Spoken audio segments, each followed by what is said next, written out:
안녕하십니까. 오비스트 대표 이진우입니다.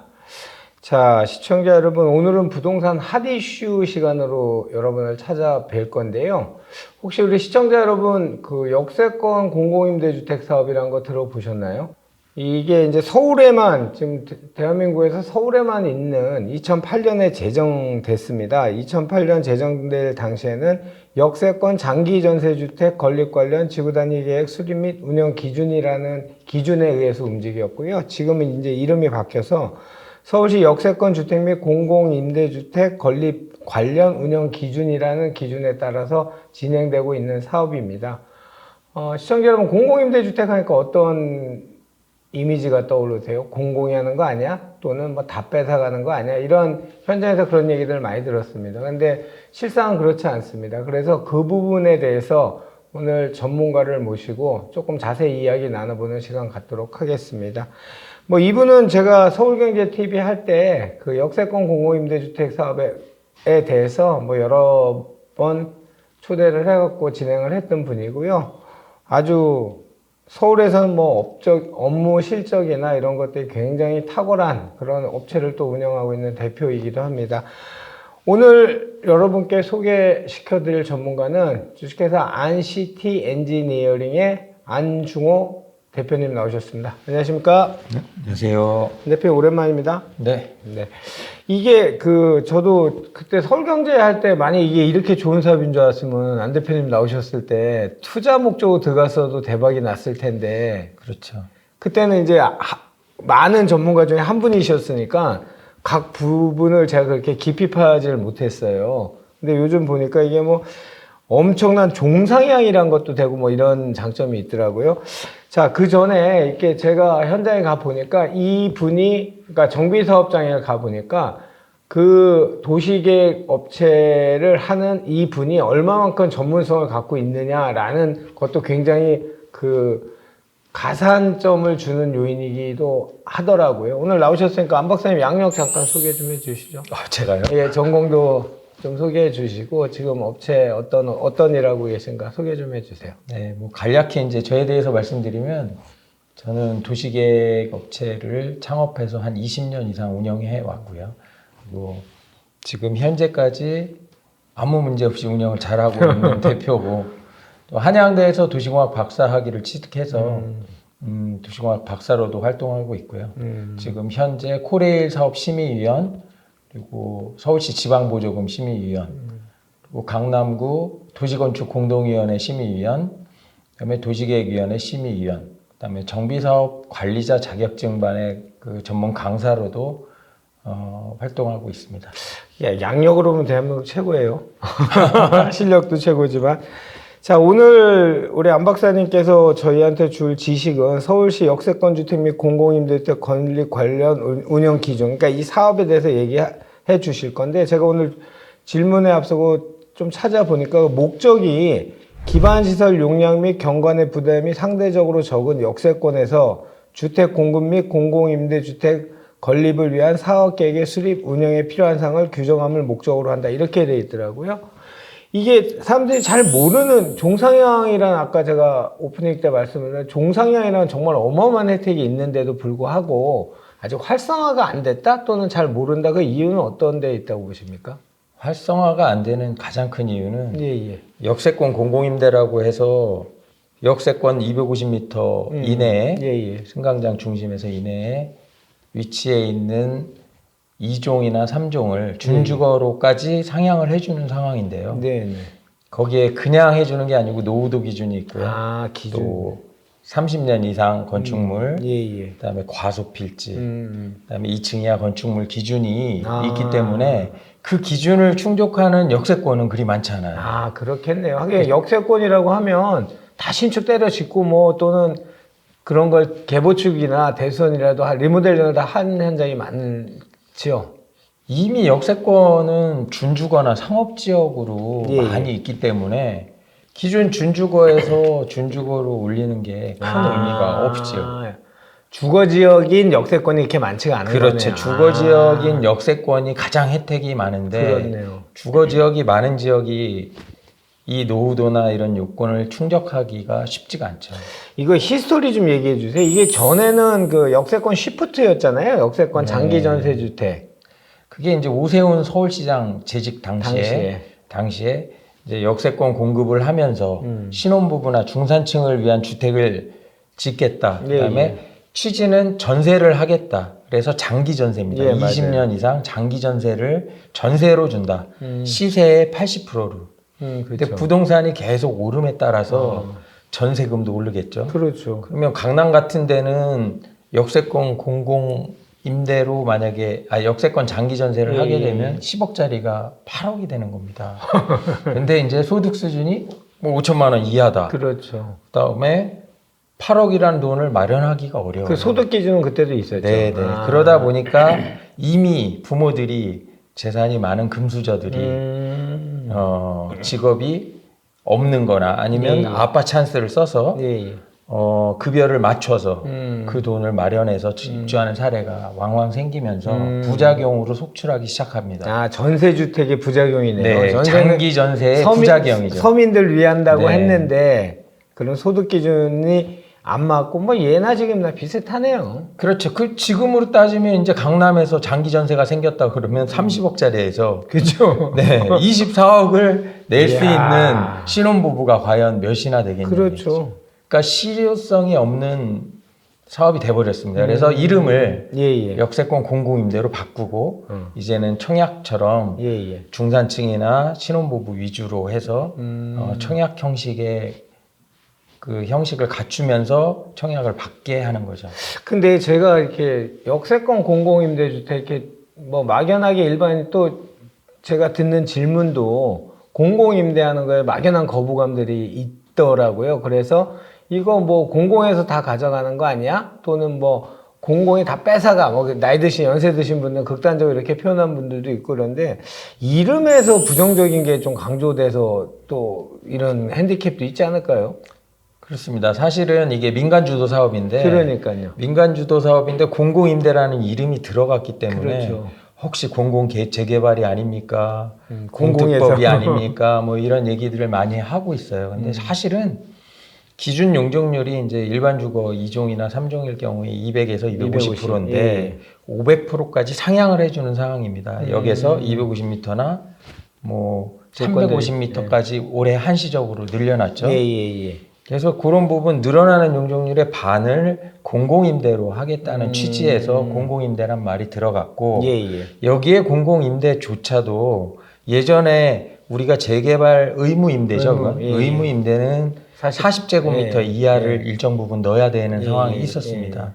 여기는 59나 84 위주로 중대형 평형을 위주로 25평, 34평 그런 거를 위주로 공급하면서 중산층이나 다자녀 신혼부부들 위주로 공급을 하게 되는 겁니다. 그래서 소셜 믹스라고 해가지고요. 기존 아파트에 내가 누가 임대동인지를 전혀 알 수 없어요. 그렇죠, 지금은. 추첨 자체를 같이 합니다. 아, 임대도 추첨을 같이 하는. 조합원하고 임대, 공공임대랑 추첨을 같이 하기 때문에 어느 동호수가 임대인지 전혀 알 수 없어요. 아, 그렇군요. 그렇게 해서 공공임대가 들어와서의 부작용은 거의 없다고 볼 수 있습니다. 오케이. 이제 오늘 이 영상을 기점으로 우리 시청자들이나 이런 사업을 진행하는 분들은 많이 아셨으면 좋겠습니다. 우리 안 박사님이 했던, 저는 이제 박사가 입에 배갖고 대표님이 소리보다 안 박사님이 이제 하셨던 그 현장마다 실제 시뮬레이션 해본 게 있잖아요. 예를 들면 역세권은 안 하고 일반 재개발 또는 소규모, 요즘은 이제 소규모까지 그 주민들한테 실제 혜택이 많이 가겠네요. 주민들한테 혜택이 많이 가죠. 그러니까요. 왜냐하면 250%인 상태에서 맥시멈 2종이든 3종이든 250까지밖에 못 가잖아요. 뭐 3종은 300까지 가도 늘어난 용적률 반 주니까 275%가 최고입니다. 그런데 준주거로 상향을 하게 되면 500%까지 가능하기 때문에 법적 상한 용적률. 그럼 늘어난 용적률을 실질적으로 120% 이상 가져갈 수 있어요.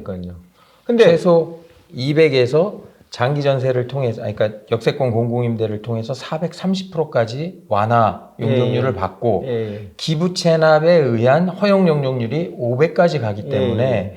기부 체납은 뭐 그 전에도 상향 용적률 인정받았지만 예.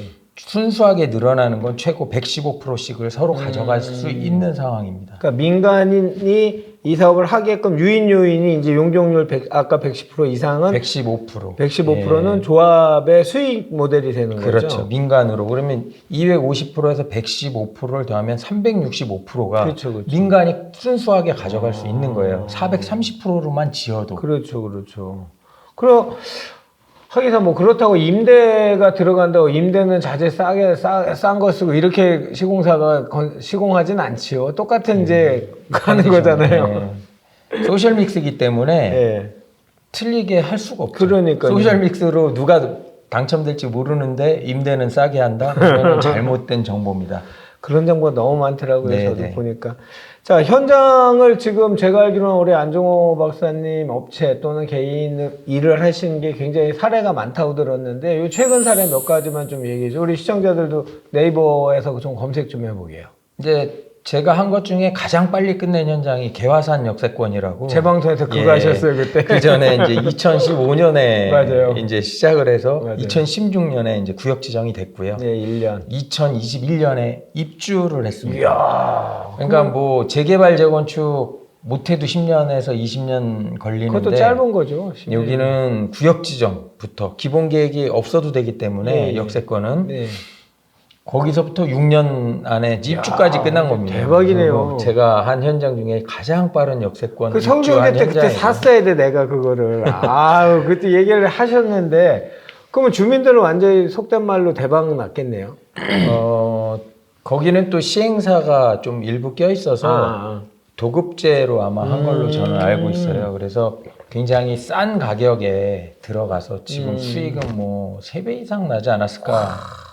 예, 분양가 대비.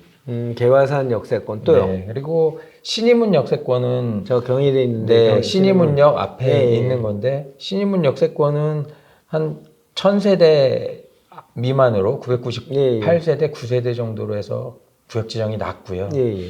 그 밑에 계신 주민들이 자기네들 껴달라 아, 편입. 해가지고 전부 동의를 받아서 추가 면적이 확보가 돼서 지금 더 크게 확장해서 변경 중에 있습니다. 신임은. 예, 예. 그 외에도 뭐 천왕이 역세권, 예, 예. 그다음에 남구로 역세권 이런 것들 저희가 다 고시까지 받아낸 사례고요. 야, 많이 지금 하셨네. 보람의 공원 역세권도 지지난달에 심의 통과됐습니다. 아, 그게, 그것도 안 박사님이 한 네. 거예요? 보람의 공원 역세권. 대단하십니다. 자, 그러면 이 역세권 공공임대주택 사업을 이제 오해가 있었으면 요 앞전에 지금 둘이 얘기한 걸 듣고 조금 오해가 풀리셨을 수도 있고 또 사례가 나오니까 이제 인터넷 찾아보시면 과정들 블로거들도 엄청 많이 달잖아요. 네, 네.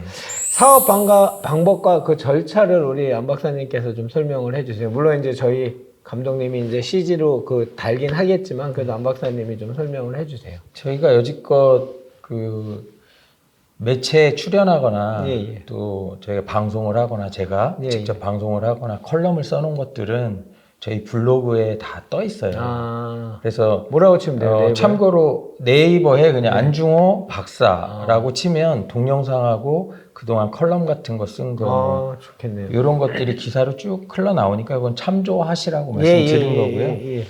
절차는 예전에는 요 오세훈 시절에 했을 때는 예, 예. 사전 자문이라는 제도가 있었고요. 사전 자문제도. 그 사전 자문이 없어지고 지금은 50% 이상 동의서를 가지고 예, 예. 접수를 하면 사전 검토를 합니다. 사전 검토. 사전 검토를 하는데 구청의 입안권자인 구청에 접수를 하고 예, 예. 시에 상정을 하면 이제 시에서 관련 부서 협의하고 이 역세권 공공임대가 가능하다 불가능하다 또 어떤 게 더 필요하다라는 그런 내용을 정리해서 사전 검토 내용이 내려옵니다. 보완 내용이 내려오든가 아니면 허가가 내려오는 거죠. 그 사전 검토가 통과돼야지만 본 접수가 되는 거예요. 그래서 구역 지정 접수를 하면 이제 본접수를 하잖아요. 예, 예. 그럼 나머지의 그 일정은 재개발, 재건축의 구역 지정하고 똑같습니다. 아. 그래서 실가협의 1차, 2차 하고 예, 예. 거기서 보완을 하고 나면 주민 공람 30일을 하게 됩니다. 예, 예. 30일을 하고 나서 그 30일 중에 주민 설명회를 구청에서 이제 주관을 하게 되고요. 구청에서. 그게 끝나면 구의 의견 청취, 그다음에 서울시에 상정을 하게 되고요. 예, 예. 서울시 상정하면 심의에 올리고 심의에 올려서 조건을 받던 아니면 통과가 되건 결정되면 그다음에 이제 고시라는 절차가 진행됩니다. 그럼 고시하고 나서 고시가 똑같이 돼야지만 도정법으로 진입이 되는 거예요. 그래서 고시가 됐을 때 되고 나야 조합 설립이든 추진위 설립이든 예. 가능한 거예요. 그러면 고시가 되면 종상회의 된 거예요? 고시가 되면 준주거로 변경이 된 거죠. 아, 그러면 그다음부터는 재개발, 도시정비형 재개발 사업 방식으로 이제 한다고 얘기를 만약에 한다면 똑같네요. 그렇죠. 조합 추진. 재개발, 재건축하고 똑같은데 요거는 재개발에 포함이 되지만 일반 재개발이 아닙니다. 옛날에 도시환경 정비 사업이라는 있었죠. 말을 들어보셨을 예. 거예요. 그게 이제 통폐합돼서 준주거 이상의 재개발 사업은 도시형 재개발 사업이라고 명칭을 통일을 했어요. 아. 그래서 저희 것도 마찬가지로 도시형 재개발 사업이 되는 겁니다. 역세권 공공임대 도시형 재개발 사업.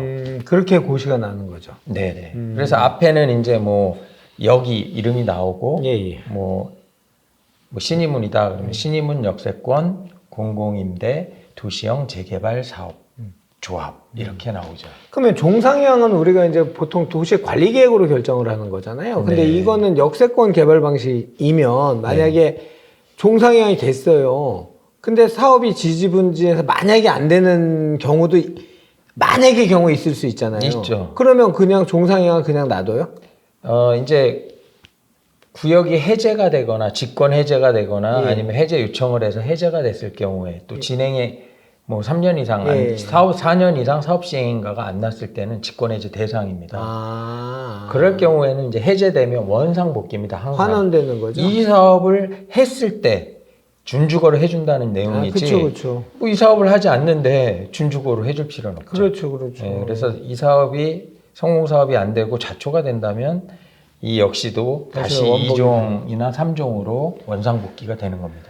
그 다음 질문은 이제 우리 안 박사님 저희 서울경제 때도 쓴소리도 많이 하셨었어요. 그때 문제점 이런 네. 거 많이 하셨었어요. 그러면 이 역세권 공공임대주택 사업의 진행의 문제점 칼럼에 많이 본 것 같은데 어떤 게 있다고 생각하십니까? 일단 역세권 공공임대는 해당 지역이 많지 않다. 네. 역은 뭐 300개 이상 300개 되지만 실제적으로 이 조건에 다 부합하는 그런 그렇죠. 현장을 찾기가 상당히 어렵습니다.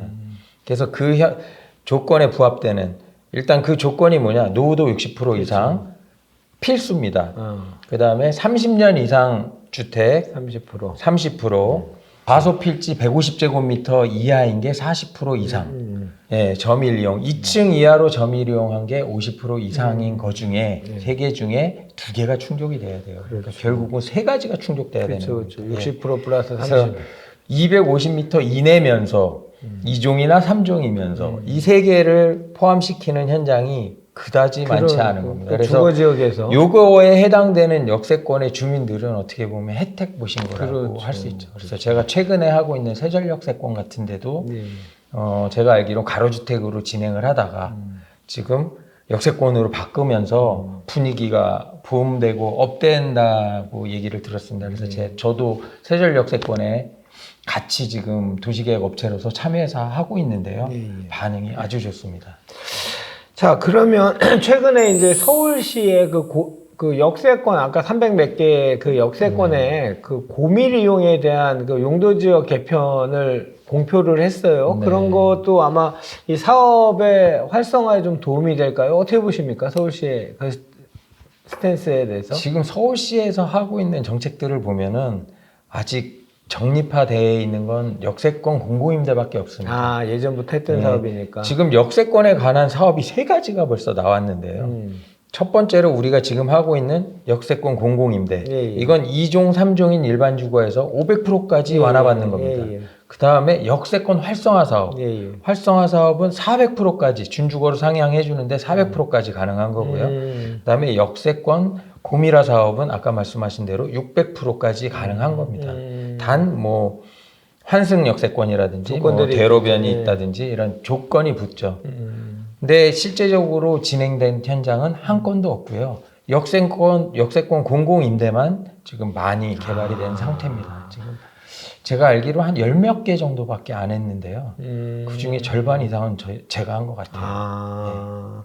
그럼 서울시에서 지금 발표하고 그 언론에 나오는 것들은 아직 ING형이고 이제 시작하는 네. 거네요.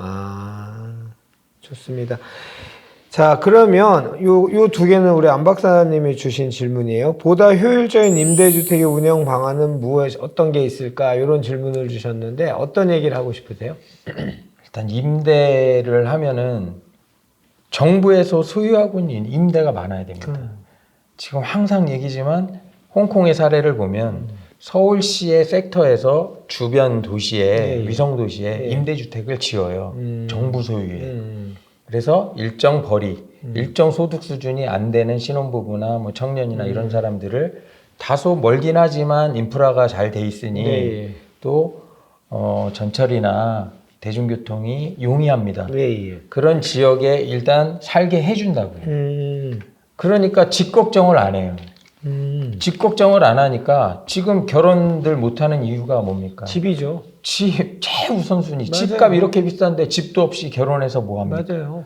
그리고 청년주택 늘렸는데 박원순 시장이 늘렸는데 청년주택은 결혼하면 떠나와야 돼요. 그렇죠. 그러면 결혼하지 말고 계속 혼자 살아라는 맞아요, 얘기밖에 맞아요. 안 되거든요. 맞아요. 그러니까 장기 전세가 망가졌듯이 지금 청년주택도 사장하는 쪽으로 바닥이 잡혀가고 있어야 되는 게 맞는 정책이고요. 외국의 사례처럼 우리는 분당, 일산, 뭐 남양주, 하남 다 가서 보시면 다 분양이에요. 그렇죠. 다 분양하는 거는 개인들한테 주는 거예요. 그러면 일단 돈 없는 사람이 무주택인 사람이 당첨이 돼도 돈이 없으면 다 팝니다. 그렇죠. 결국은 돈이 있는 자본들이 그걸 또 사게 되죠. 맞죠.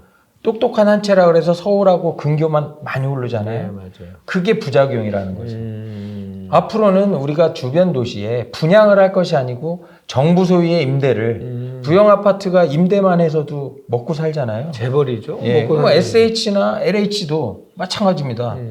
임대 사업을 통해서 그거를 계속 영위해 나간다고 그러면 있잖아요. 계속 돌릴 수가 있다는 거죠. LH, 그런데 LH에서 하는 전부 다 세대죠. 숫자가 너무 작죠. 그리고 전부 다세대 빌라. 수용을 못 합니다, 지금.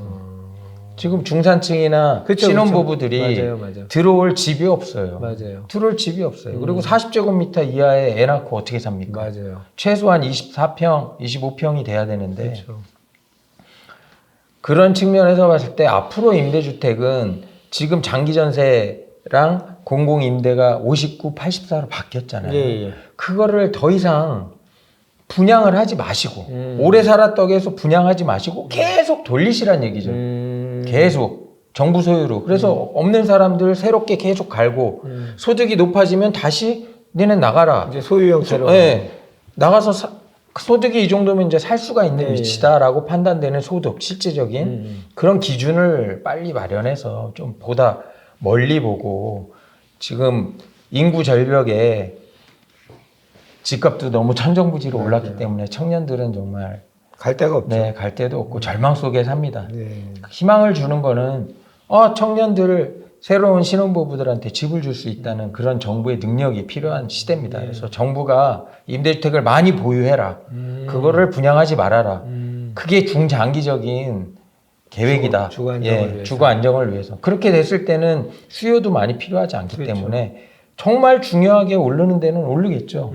홍콩에 가보시면 뭐 100억, 200억짜리도 삽니다. 그럼요. 그거는 아시다시피 부동산은 로컬입니다. 로컬. 부동산은 똑같은 게 하나도 없죠. 맞아요. 똑같은 아파트라도 층이 틀리고 위치가 틀립니다. 향이 틀리고.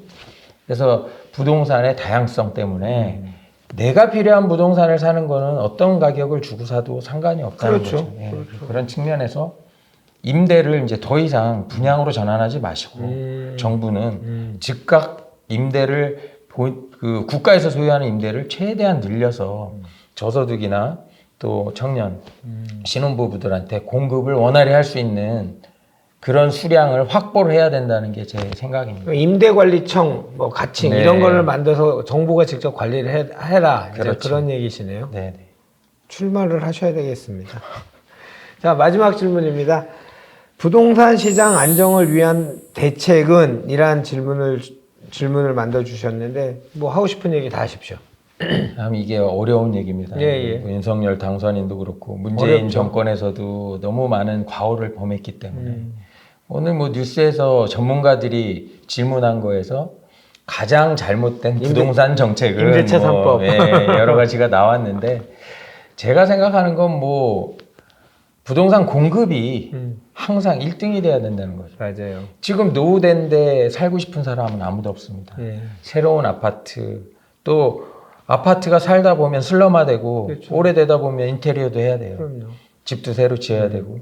그래서 새로운 집에 대한 공급의 열망은 끝이 없는 겁니다. 맞습니다. 그래서 1기 신도시, 2기 신도시들이 지금 리모델링 열풍에 이제 있잖아요. 예. 중형 아파트니까, 중층 아파트니까 그런 열풍이 있는데 그럴 필요 없이 전부 재개발, 재건축.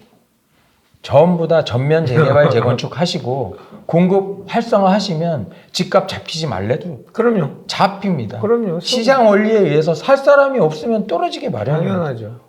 지금 공급이 필요하면 공급을 늘리세요. 지금 공급 늘려도 4년, 5년 후 얘기입니다. 그럼요. 그러면 문재인 정권 때 초반에 공급을 늘렸으면 지금 안정화돼 있겠죠.